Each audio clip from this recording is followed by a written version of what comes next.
नमस्कार दोस्तों, मैं प्रेरणा कश्यप आप सभी का स्वागत करती हूँ।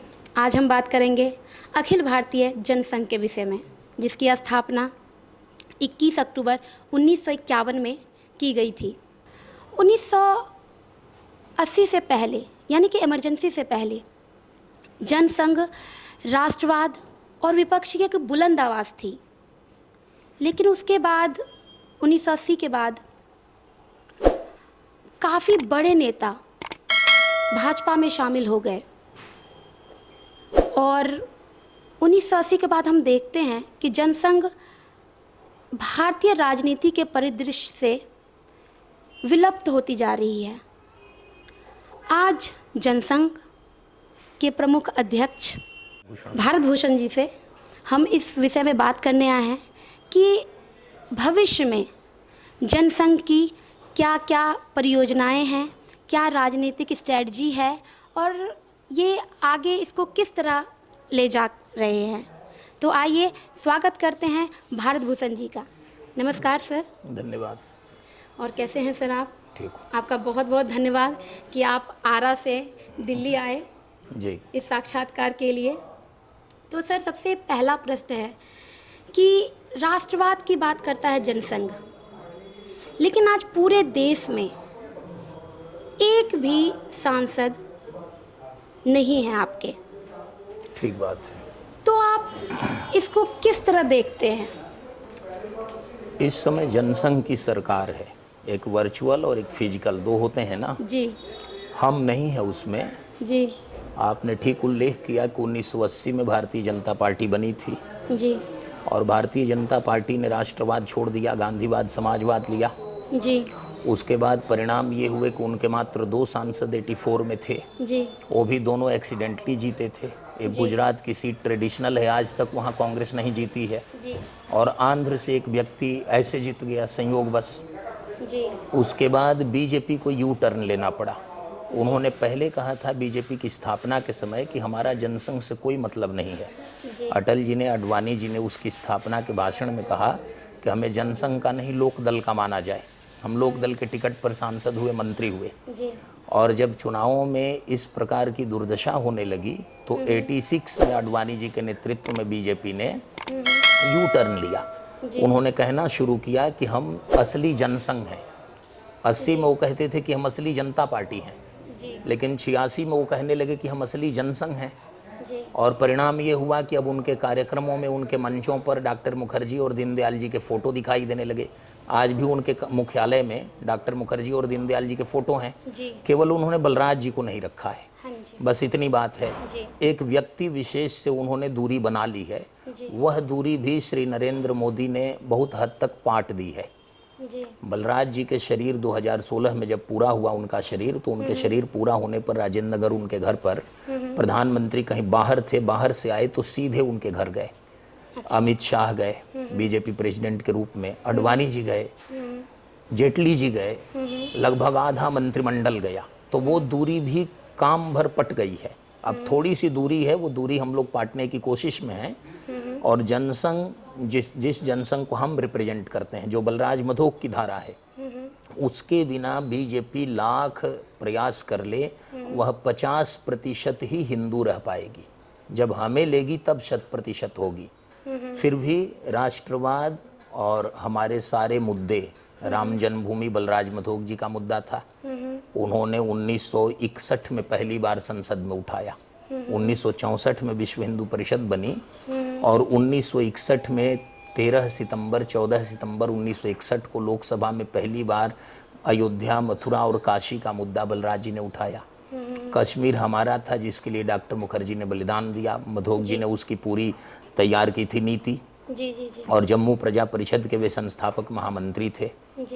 तो जो हमारे मुद्दे थे, घुसपैठियों की समस्या हमारी है, गोरक्षा हमारा है, तो जो हमारे मुद्दे थे उन सभी मुद्दों को, उसी चेहरा और उसी चिंतन को अपना कर बीजेपी आज शासन कर रही है। इसलिए प्रत्यक्ष हमारा शासन भले न हो, लेकिन परोक्ष रूप से हमारा ही शासन है। और यह मैं नहीं मानता कि मेरे एक भी सांसद नहीं है। 300 से अधिक सांसद जनसंघ के नाम पर जीते हुए हैं। भले वो हमारे नेतृत्व में नहीं, अलग विषय है, लेकिन वैचारिक दृष्टि से वे समान हैं। वयम पंचाधिकम शतम, महाभारत में युधिष्ठिर का वचन है। 105 लोगों का शासन था, आपस में दुर्योधन अलग है, हम अलग हैं, 100 अलग हैं, कौरव और पांडव अलग हैं, लेकिन बाहर के लिए वैचारिक धरातल पर आइडियोलॉजिकली जनसंघ का ही शासन हो रहा है। अब है कि वो 50% जनसंघी, हम 100% हैं, इतना का फर्क है। इसलिए जनसंघ की विचारधारा आज भी प्रासंगिक है। प्रचंड मोदी लहर के बावजूद बीजेपी दीनदयाल जी का, मुखर्जी का और जनसंघ की स्थापना दिवस का भी आलम्बन लेती है। बार बार अपने को जनसंघ से परिचित कराती है कि हम वही हैं। इसका मतलब क्या है? जनसंघ की रेलेवेंस है, इसकी प्रासंगिकता है। और जब प्रासंगिकता है तो अभी जिस तेजी से बीजेपी में बाहर के लोग आए हैं और जिस तेजी से सत्ता के जो जो रोग होते हैं उसमें भी कुछ कुछ हो गए हैं, हालांकि उसके नेतृत्व की मैं सराहना करता हूं, उन्होंने काफ़ी हद तक संभाला भी है, लेकिन इसके कारण जो ग्रासरूट के वर्कर्स हैं वो हमारे संपर्क में हैं। आज हम भी कहीं दिख रहे हैं, चल रहे हैं, तो उसी कारण चल रहे हैं। परिवार एक है, उसमें किचन अलग अलग है, इतनी ही बात है। लेकिन सर मैं ये पूछना चाह रही हूँ, तो क्या आप जनसंघ और भाजपा एक होने वाले हैं या एक अलग पार्टी के रूप में आप भविष्य में काम करेंगे? हम अलग पार्टी के रूप में शुरू से काम कर रहे हैं। जनसंघ और भाजपा एक भी नहीं होंगे, लेकिन यदि आरजेडी और जेडीयू में इतनी कटुता के बाद समझौते हो जाते हैं, इतना प्रेम दिखाई दे रहा है, यदि बुआ और बबुआ में प्रेम हो जा रहा है, सपा और बीएसपी में, तो क्यों नहीं हम में हो जाएगा? यदि शिवसेना और कांग्रेस एक हो सकते हैं तो जनसंघ और भाजपा भी कभी एक हो सकते हैं। दोनों गंगा की धाराएं हैं, एक दूर चली गई है, हो सकता है आगे चल करके दोनों एक में मिल जाएं। देश में राजनीतिक वातावरण बना है, इसको और सशक्त करना है। सशक्त ऐसे होगा कि जिस दिन हिंदू एक वोट बैंक के रूप में प्रकट होगा, उस दिन ये छोटी छोटी समस्याओं का कोई मतलब ही नहीं होगा। और जिस दिन हिंदू के भीतर कई प्रकार के पंथ, कई प्रकार की जातियां, कई प्रकार के भेद, कई प्रकार के डिस्क्रिमिनेशन चलते रहेंगे, उनके कई प्रकार के गुट रहेंगे। दुर्भाग्य की बात तो ये है कि जो काम अंग्रेजों ने अपने स्वार्थ के लिए किया, उस काम को आज के लोग चला रहे हैं और वो कह रहे हैं कि हम समाजवादी हैं। समाजवाद के नाम पर जातीय दल और जातीय नेता हैं, खुलेआम घोषित कर रहे हैं। अभी कई प्रांतों ने सीबीआई का जो कंसेंट था हटा लिया। क्यों हटा लिया? क्योंकि उनके यहाँ रेड न पड़े, वो उसमें सहयोग न करें। इसका मतलब कि भ्रष्टाचार के लिए वे लड़ाई लड़ रहे हैं। जहाँ अरबों खरबों मिल रहे हैं एक एक नेता के यहाँ, मंत्री के यहाँ, क्या वहाँ सीबीआई की वो नहीं होनी चाहिए? लेकिन इन सब विषयों के अलावे हिंदुत्व का जागरण हो रहा है, उसको और अधिक बल देना है। अभी 10% हुआ है, अधिक नहीं हुआ है जी। लेकिन और 10% यदि हो जाए तो नूपुर शर्मा को भी कोई तकलीफ नहीं होगी।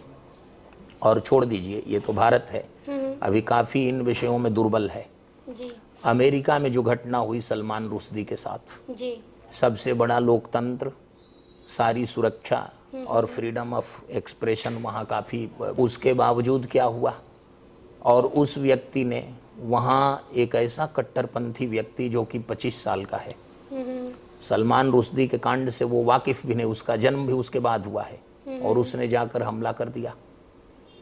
तो ये इस समस्या को बलराज मधोक जी ने बहुत ज़्यादा, बहुत जोर से उठाया था। इसको मुस्लिम प्रॉब्लम के नाम से उन्होंने कहा था और अमेरिका को भी सचेत किया था। उस समय रूजवेल्ट राष्ट्रपति थे और उन्होंने अपने सहायक को भेजा उनसे बात करने के लिए, और वहाँ के अमेरिकन मुस्लिम चीफ के यहाँ ले गए, और फिर वहाँ जो बातें निकल करके आईं, उससे मधोक साहब ने उस समय उनके यहाँ भविष्यवाणी की कि आपके यहाँ ये समस्या भारत से बढ़ करके होगी। आज देखिए इंग्लैंड में पाकिस्तान भारत का मैच था, उसका परिणाम क्या हो रहा है? धर्मस्थलों पर हमले हो रहे हैं, लोगों का जीना मुश्किल है। इस देश के अंदर रहने वाले लोगों के भीतर भी और इस प्रकार की भावना कहीं कहीं दिखाई दे रही है, और उस नाम पर भी एक हो जा रहे हैं। तो राष्ट्रवाद, राष्ट्र की रक्षा यदि करनी है तो राष्ट्रवाद हमेशा समीचीन है, प्रासंगिक है, उसको हम छोड़ नहीं सकते। और राष्ट्रवाद जिस दिन छोड़ देंगे उस दिन राष्ट्र खत्म हो जाएगा। और राष्ट्रवाद का सीधा अर्थ यही है कि हमारा व्यक्तिगत, जातीय, प्रांतीय और बाकी हमारे जो हित हैं वो बहुत बाद में है। नेशन कम्स फर्स्ट, राष्ट्र जिसके लिए पहले आता हो, ये भावना राष्ट्र सब सर्वोपरि। सर्वोपरि है। जी। तो राष्ट्र सर्वोपरि, इसको भारतीयकरण नाम से मधोक जी ने प्रोग्राम दिया, इंडियनाइजेशन। बीजेपी मान रही है, धीरे धीरे मानेगी। वो चूंकि सत्ता में है, उनको सत्ता भी देखनी, हमको सत्ता नहीं देखनी। हमारा ध्येय राष्ट्र है, हमारे ध्येय दीनदयाल उपाध्याय हैं, जो जीती हुई सीट हार गए। और उन्होंने कहा था कि सत्ता जरूरी नहीं, संसद में जाना जरूरी नहीं, लेकिन जमीन पर हम इतने सशक्त हो जाएं कि कोई देश का दुश्मन सिर उठाने के पहले 100 बार सोचे। तो समाज को उस लेवल में जागृत करना ये जनसंघ का पुराना लक्ष्य है। आज भी इस पर काम चल रहा है। दिल्ली में भी ये सब लगे हुए हैं। पूरे देश में 12 प्रांतों में हमारे साथी सक्रिय हैं और 18 प्रांतों में हमारी आग है। हाँ। तो सर मेरा सवाल, आपने कहा कि सक्रिय हैं, लेकिन सर कुछ एक अखबारों में न्यूज़ के अलावा, चाहे ज्ञानवापी मामला हो, चाहे नुपुर शर्मा हो, या आपके राष्ट्रवाद की बात हो, उसमें कहीं भी मैंने जनसंघ का नाम नहीं सुना सक्रिय रूप से। चाहे कश्मीर में हिंदुओं के साथ जो अत्याचार हुआ उस पे, ये सभी जो मुद्दे हैं वो जनसंघ का मुद्दा था, लेकिन उस पर अभी आपकी क्या कार्रवाई है? अभी तो मुझे कुछ नहीं हमारी दिख रहा सारी है। कार्रवाई है, मीडिया अपनी सुविधा से दिखाती है। मीडिया जो है वो और देश उगते सूरज की पूजा ये करते हैं। चूंकि हमारे पास साधन नहीं है, हमारे पास संकल्प है। और कहीं भी किसी भी दल में आपको 5 व्यक्ति मिलेंगे। वैसे दिल्ली में, जो दिल्ली प्रदेश में शासन जो दल कर रहा है, उसमें एक ही व्यक्ति है ना। वहाँ 5 भी नहीं है, क्योंकि जो प्रमुख थे सुझाव देने वाले, वो सब बाहर कर दिए गए। नाम मैं लेना किसी का उचित नहीं समझता। जो नई दिल्ली में शासन कर रहे हैं उसमें प्रमुख 2 व्यक्ति हैं, है ना। हमारे यहाँ 5 व्यक्ति हर प्रांत में सक्रिय हैं। अब 0 जितने हो जाएं, हमारे यहाँ 0 कम है। 0 इसलिए कम है कि माहौल दूसरा है। अर्थ प्रधान राजनीति हो गई है और लोकतंत्र विचार प्रधान है। हम विचार प्रधान दल हैं, इसलिए अभी हाशिए पर हैं। मीडिया भी हमारी भरपूर उपेक्षा करती है। इसलिए ऐसी स्थिति में यदि मीडिया उपेक्षा न करे तो हमारे लोग जहाँ जहाँ सक्रिय हैं, देश के 20 लोकसभा क्षेत्रों को आदर्श पॉकेट बनाकर, और उसमें हम रणनीति पूर्वक सक्रिय हैं। जीतना हारना बहुत दूर की बात है। एक से एक नेता हार गए। प्रणब मुखर्जी जी जीवन के अंत में लोकसभा में पहुंचे थे, जीवन भर राज्यसभा में थे। डॉक्टर मनमोहन सिंह जी उतने ख्याति लब्ध होने के बावजूद 99 में एक ही चुनाव उन्होंने लोकसभा का लड़ा, यहीं दिल्ली से विजय कुमार मल्होत्रा से हार गए थे।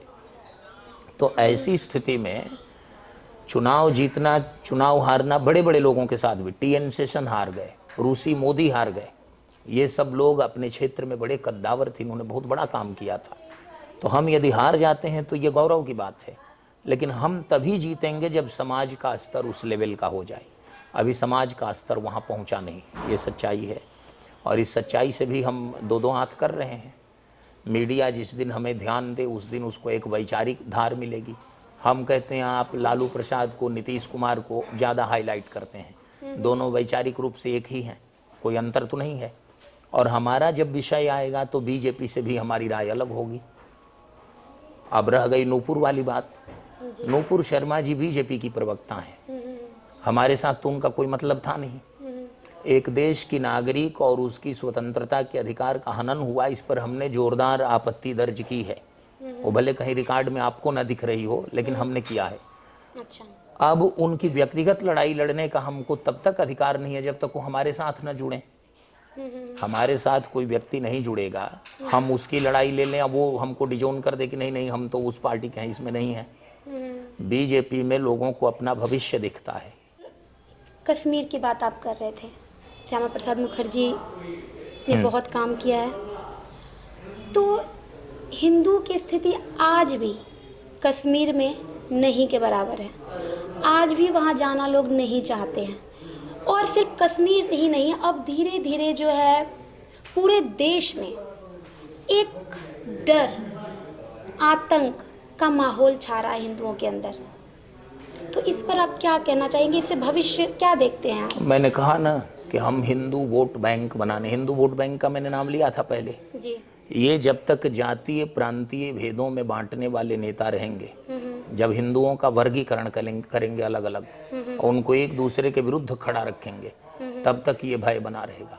और ये भी समझ लीजिए कि जहाँ जहाँ कश्मीर को छोड़ दीजिए, तो पाकिस्तान और बांग्लादेश में भी और भारत में भी जहाँ जहाँ जो विधर्मी हैं, उनकी साजिश का, उनके उपद्रवों के, उनके अत्याचार के शिकार जो हो रहे हैं, वो ज़्यादातर हमारे दलित और वंचित वर्ग के हिंदू हैं। मैं तो उन प्रांतों में घूमता हूँ जी। जो बॉर्डर एरियाज हैं बिहार के भी, उसमें भी मामला वही है। जितने बाजार हैं उसमें वैश्य और वो उनके साथ हर प्रकार का कंपटीशन है। बावजूद जातीय नेता जो हैं उनको अलग वो कर रहे हैं। तो ऐसी स्थिति में हिंदू वोट बैंक बनाना बहुत ज़रूरी है। देश को यदि बचाना है तो हिंदू वोट बैंक बनाना। हम सांसद हो जाएं, इससे कुछ होने वाला नहीं है। सांसद बड़े बड़े लोग हुए, प्रधानमंत्री हो गए, कुछ नहीं हुआ। समाज को ऐसा कर दें कि समाज इतना बुलंद हो, इतना सशक्त हो कि बाहर के किसी व्यक्ति को इस समाज के एक छोटे से प्राणी को छूने में, मनुष्य की बात छोड़ दीजिए, 50 बार सोचना पड़े। इतना सशक्त हम इस समाज को जगाना और एकत्रित करना चाहते हैं। और इसमें कहीं कोई कंप्रोमाइज नहीं, क्योंकि हम अपने अस्तित्व और आदर्श की जब रक्षा करेंगे और उसके नाते हमारी पहचान रहेगी, तभी दुनिया में हम दूसरों का भी उपकार कर सकते हैं। और अपने अस्तित्व और अपने आदर्श से, अपने चरित्र चिंतन से, अपने स्वरूप से, अपने स्वभाव से हम कंप्रोमाइज करेंगे तो हम किसी काम के नहीं रहेंगे। इसलिए हिंदुत्व के चेहरे में, हिंदुत्व की राजनीति में, हिंदुत्व के उभार में, हिंदुत्व के प्रकटीकरण में, एकत्रीकरण में, एकीकरण में कहीं कोई समझौता नहीं। और प्रबल हिंदुत्व की सरकार, प्रबल हिंदुत्व का समाज, वह अन्यों के हित में भी विनियुक्त होगा। हमारा ऐसा चिंतन है और यही विश्व के लिए एकमात्र मार्ग है। इस समय इस्लामिस्ट फंडामेंटलिस्ट जो हैं उनके आक्रमण बढ़ रहे हैं, लेकिन यह भी है कि कई स्थानों में, जैसे हिजाब के विरोध में ईरान में जिस तरह से बेटियां कर रही हैं, महिलाएं कर रही हैं विरोध, जी, आंखें खोलने वाली हैं। हमारे देश में 3 तलाक के विरोध में जिस तरह से मुस्लिम बेटियां खड़ी हुई, महिलाएं खड़ी हुई, आंखें खोलने वाली हैं। तो धीरे धीरे पूरी दुनिया को हमारी लाइन पर आना पड़ेगा, क्योंकि वो सब बड़े नैरो लेंस हैं। उसमें एक रास्ता इतना सकरा है कि उसमें घुसने के बाद काफ़ी कम्युनिटी जो है वो सफोकेटेड है। पूरा प्रशस्त राजमार्ग हमारे पास है, चाहे राजनीतिक हो, आर्थिक हो, सामाजिक हो। अमेरिकन मॉडल ऑफ इकोनॉमी है, फेल हो गई है। अनिद्रा के शिकार, डिप्रेशन के शिकार, मंदी के शिकार मार्केट हैं। हमारे यहाँ करेंसी पर लेस डिपेंडेंस हो, बहुत कम से कम निर्भरता हो, और हम जो है आपस में, जो पुराना कुटीर उद्योग, लघु उद्योग था, गांव का काम गांव से चल जाता था जी, और हम अपनी इच्छाओं को बहुत अनंत कर देंगे, फैला देंगे, तो कहीं के नहीं बचेंगे। तो जनसंघ के पास जो चिंतन है वह वेदों का चिंतन है, उसी पर भारत सोने की चिड़िया बना था। और जनसंघ के पास जो चिंतन है दीनदयाल जी का मानववाद है। हम मानव के रूप में पूरी दुनिया को और पूरे विश्व को देखते हैं, उस रूप में उद्भासित कर रहे हैं। हम पूंजीवाद, साम्यवाद, साम्राज्यवाद, सामंतवाद, ये सब सर्वहारा, ये सब नहीं, सबको मानव के रूप में उद्भासित करना। और इसके लिए उन्होंने अंत्योदय कहा। तो हमारा काम चल रहा है, हम हिंदुत्व के जागरण में हैं। हमारे साथ निरंतर रोज 2-4 ही सही, रोज साथी बढ़ रहे हैं, सहयोगी जुड़ रहे हैं। इसलिए हम उससे संतुष्ट भी हैं। यात्रा जितनी तेज चाहिए नहीं हो पा रही है, लेकिन रुकी नहीं है, अनवरत चल रही है। हो सकता है किसी बड़े प्लेटफॉर्म पर काफ़ी यात्री खड़े हों, वो आकर इकट्ठे मिल जाएं, ऐसा भी हो सकता है। सर, केंद्र में भाजपा है, तो केंद्र सरकार के बारे में, उनके कार्यों के बारे में आप क्या कहना चाहेंगे? केंद्र सरकार के कुछ कार्य जो जनसंघ के चिंतन से जुड़े हुए हैं वो स्वागत योग्य हैं, अच्छा काम है। और कुछ कार्य ऐसे भी हैं जिनको हम पसंद नहीं करते। अब रह गई बात कि भ्रष्टाचार पर अभी तक केंद्र सरकार ने बड़ा अच्छा काम किया। विरोधी एक से एक हैं, लगे हुए हैं, लेकिन यदि ये भ्रष्ट होते तो वो अब तक क्या से क्या कर देते। मोदी सरकार पर अभी तक हमारा आकलन है कि उन्होंने राष्ट्रवाद का कुछ भाग दृढ़तापूर्वक निभाया है। और भ्रष्टाचार से उन्होंने समझौता नहीं किया। भ्रष्टाचार पर उन्होंने अपने यहाँ तो 0 टॉलरेंस रखा ही है, अन्यों के यहाँ भी राजनीति से भ्रष्टाचार के समापन के लिए वो प्रयासरत हैं। इसका हम स्वागत करते हैं। अभी तक कोई आरोप सीधा उन पर नहीं है। अच्छा, तो मतलब आप, मैं कह सकती हूँ कि आपकी बातों से कि आप केंद्र सरकार से लगभग खुश ही हैं, एक आध मुद्दे को छोड़कर। हाँ, जैसे महंगाई है, इस पर वो फेल हैं। तो पूरी दुनिया में महंगाई है, मैं फिर उनको डिफेंस नहीं कर रहा हूँ, डिपेंड नहीं कर रहा हूँ, लेकिन उनको और बढ़िया से इस पर आगे आना चाहिए था। तो महंगाई को उन्होंने रोक नहीं सके। वो इतनी पेट्रोल की कीमतें नहीं बढ़नी चाहिए थी देश में महंगाई इतनी नहीं बढ़नी चाहिए थी। इसके लिए उपाय होने चाहिए थे। और कुटीर उद्योगों की तरफ ज़्यादा से ज़्यादा, लघु उद्योगों की तरफ ग्राम प्रधान और ग्राम केंद्रित व्यवस्था को बनाने की आवश्यकता है। उदारीकरण, वैश्वीकरण के नाम पर अधिक से अधिक शहरीकरण, स्मार्ट सिटी, ये सब फ्लॉप और फेल्योर हैं। तो इन सब योजनाओं के हम विरोध में हैं।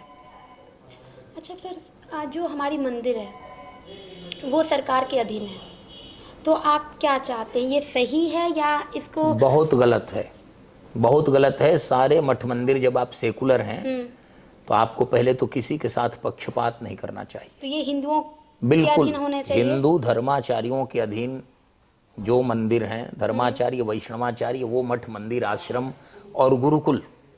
सबसे बड़ी बात है कि हमारे गुरुकुल आज नष्ट हो गए। आज से कुछ वर्ष पहले अंग्रेजों के ज़माने तक 10 किलोमीटर, 25 किलोमीटर, 30 किलोमीटर में एक महामहोपाध्याय हुआ करते थे। जी। आज संस्कृत की पढ़ाई विलुप्त हो रही है। तो गाय पर, गंगा पर, मंदिर पर, गंगा से सभी नदियों का भाव है, अंतर्भाव है गंगा में। उसी तरह इन सब विषयों पर और संस्कृत पर सरकार को ज़्यादा ध्यान देने की आवश्यकता है और इनको फ्री करने की ज़रूरत है। किसी भी मठ मंदिर पर सरकार का शासन नहीं रहना चाहिए। हाँ, उसकी देख रेख आप कर सकते हैं, लेकिन उस चढ़ावे को लेकर आप दूसरी जगह दे दीजिए, ये सब सहन से बाहर हैं और ये ठीक नहीं है। हम इसकी बहुत कड़ी आलोचना करते हैं और यदि हमें मौका मिला तो इसको ठीक कर देंगे। तो सर, जैसा कह रहे हैं आपको मौका मिलेगा, तो नहीं, मौका मिलेगा नहीं कहा, मैंने कहा कि मौका मिला तो। कह रही कि मौका हाँ, मिलेगा आपको। हाँ। तो आपकी क्या 5 वर्ष में आपकी अब तक की उपलब्धि है, और यदि जो आप कह रहे हैं कि मौका मिलेगा, तो आप 5 वर्ष में क्या परिवर्तन करेंगे देश में? ये तो बड़ा काल्पनिक प्रश्न हो जाएगा ना। नहीं, लेकिन जो बच गया है, हाँ, चूंकि राजनीतिक दल का लक्ष्य ही होता है सत्ता में आना, जी। समाज का संगठन करना, सेवा करना और सत्ता में आना। तो हमने ये कहा कि इनको यदि इतना करने में शर्म आ रही है, जैसे गोरक्षा के लिए ये काम नहीं कर पा रहे हैं, इनको करना चाहिए था। डॉक्टर राजेंद्र प्रसाद ने राष्ट्रपति रहते हुए बहुत काम किया।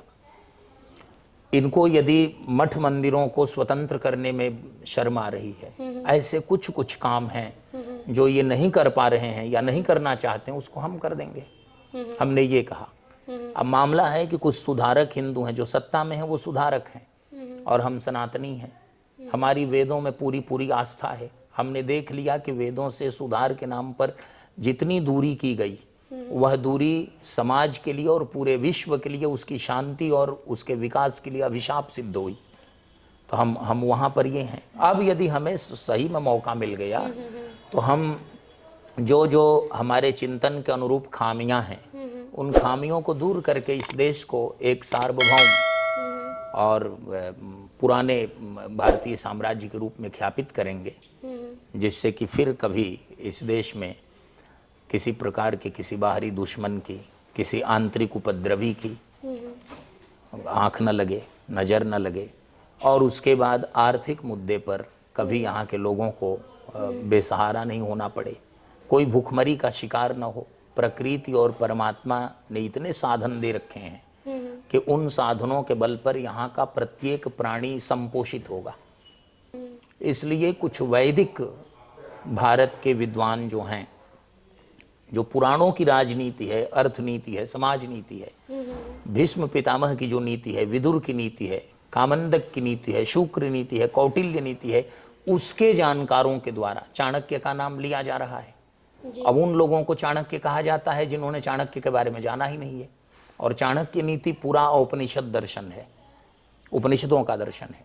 तो उसको बिना जाने समझे महात्मा गांधी जी ने खुले कंठ से कहा, मुक्त कंठ से, कि महामना मदन मोहन मालवीय जी की कृपा से जितना मैं संस्कृत समझ सका और गीता रामायण समझ सका, उससे मेरे जीवन में काफ़ी चमत्कार आया। तो उनके आंदोलन में भी, उनके जीवन में भी, उनके आंदोलन में भी इतना चमत्कार आया कि उनको लोग राष्ट्रपिता कहते हैं। यदि पूरे वैदिक वांग्मय को समझकर इस देश की राजनीति और अर्थनीति, समाज नीति का और नियोजन किया जाए तो कितना बड़ा चमत्कार आएगा, कितना बड़ा वैशिष्ट्य होगा। जनसंघ उसके लिए सक्रिय है। चलिए, तो मैं समझ पा रही हूँ कि आप राष्ट्रवाद, महंगाई और शिक्षा, और जो अभी हमारे यहाँ शिक्षा जो पारंपरिक नहीं है, जो आप कह रहे हैं कि अंग्रेज़ों की शिक्षा है, तो इस पर तो अभी सरकार ने नई शिक्षा नीति लागू की है, तो ये तो एक सराहनीय कदम है। नई शिक्षा नीति, जो शिक्षा नीति चल रही थी उसका अमेंडमेंट है, कहीं आमूल चूल बदलाव नहीं है कि नई शिक्षा नीति में ये पढ़ाया जाएगा, वो पढ़ाया जाएगा। कुछ राज्य जैसे कहीं कह रहे हैं कि यहाँ गीता पढ़ाई जाएगी, तो वैसे गीता एक अध्याय जोड़ देने से थोड़ी ही होगा। सांगो पांग वैदिक गुरुकुल जैसे मालवीय जी ने बनाया, BHU बनाया, तो उन्होंने उस विश्वविद्यालय में सारे आर्ट्स और मॉडर्न साइंस, टेक्नोलॉजी, सारे विषयों की पढ़ाई हो, व्यवस्था की। लेकिन एक भाग उसका बनाया, उसको कहते हैं संस्कृत विद्या धर्म विज्ञान संकाय। वहाँ पारंपरिक रूप से पढ़ाई होती है, तो परंपरा का पोषण होना चाहिए। अंग्रेजों के ज़माने में, मुगलों के ज़माने में हमारे यहाँ गांव-गांव में विद्यालय थे, शिक्षालय थे, गुरुकुल थे, गौशाला, पाठशाला और यज्ञशाला तीनों थे। न पर्यावरण की समस्या थी, न ग्लोबल वार्मिंग की समस्या थी, न ये थी। जो समस्याएं थी उससे भी हम दो हाथ कर रहे थे, रूबरू थे। आज की तारीख में वो सब नष्ट हो गए। जहाँ शिक्षालय थे वहाँ मदिरालय हैं, जहाँ सरकार ने बैन कर दिया है उसके बावजूद वहाँ काफ़ी पैसे पर वहाँ सप्लाई हो रही है। तो इस व्यवस्था को जब तक हम नहीं बदलेंगे, और ये बदलना है, BJP is better than Congress, लेकिन हमारे पार नहीं है, हमारे बराबर नहीं है, तो हमारे आप चिंतन के अनुरूप नहीं है। तो आप इन सभी उपरोक्त जो आपने बात की, जो मैंने बताया कि महंगाई, शिक्षा, इस पर रोजगार पे, मंदिर जो अधीन है सरकार के, तो इन सभी मुद्दों पे आप काम करेंगे? बिल्कुल। चलिए सर, तो आपका बहुत बहुत स्वागत है कि आप अच्छा काम करें, सभी क्षेत्र में देश का उद्धार हो। जो आज डर का माहौल है देश में, वो खत्म हो। हर आम इंसान, हर नागरिक देश में सुरक्षित हो, उनको रोजगार मिले, शिक्षा मिले, वो समृद्ध हो, हमारा देश समृद्ध हो। और इसी के साथ मैं प्रेरणा कश्यप आप सभी का स्वागत करती हूँ। बहुत धन्यवाद। बहुत धन्यवाद आपका भी।